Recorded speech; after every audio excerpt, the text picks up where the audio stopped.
are here at the Harare Robert Mugabe International Airport to receive a victorious team Zimbabwe, which had gone to Milan, Italy for the first tech robotics competition.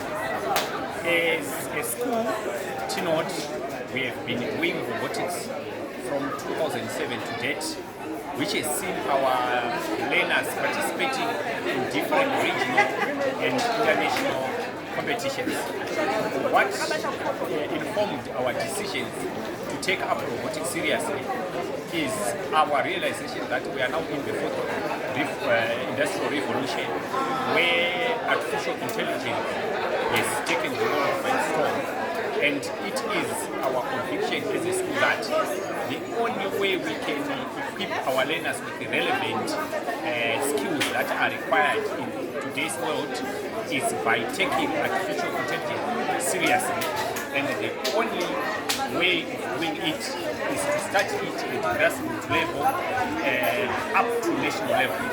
As a school, we are under the Ministry of Primary and Secondary Education, and whatever we do is governed firstly by the ministry's vision, then the national vision, and we are saying as a country, it is the second republic's concerted and deliberate effort to ensure that the learners of today are equipped with ICT skills, and as a school we feel we can only achieve that by equipping our learners with real and relevant skills that have them hands-on. What we develop at school level during our robotics lessons are prototypes. These prototypes are developed with the intention of solving real-world problems. For example, the last time they developed a prototype of a combined harvester, cognizant of the fact that Zimbabwe's economy is agro-based. So we feel that prototype, if it is then developed into something at industry level, it helps to foster sustainable national economic development in our country. We also developed a prototype of a landmine demining device. Why? When we attained our independence, it did not come on a silver platter. We fought a protracted war, and during that period, there were some landmines that were planted, especially along the Zimbabwe border, Zimbabwe-Mozambique border, where the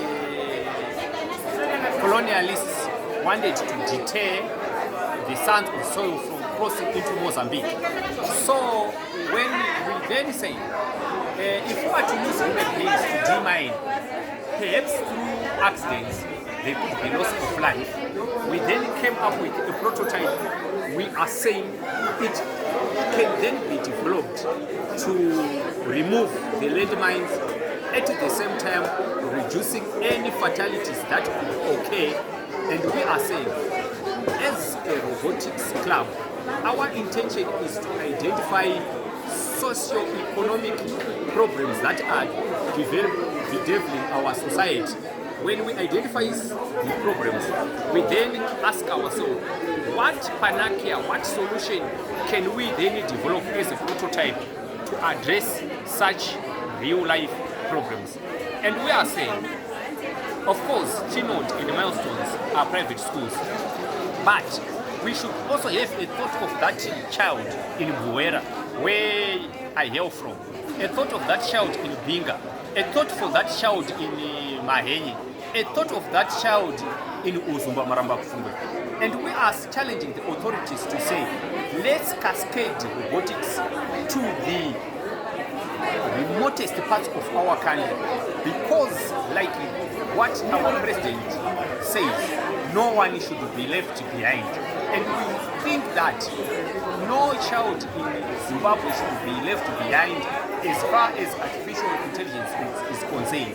No child in Zimbabwe should be left behind as far as digital literacy is concerned. No child should be left behind in Zimbabwe as far as computer literacy is concerned. And we believe if Milestone can cascade in Manicaland province, then Tynwald should also do the same in Harare Metropolitan Province. And without anyone knowing, we may have perhaps robotics competition being done starting at cell, district, provincial, even at national level.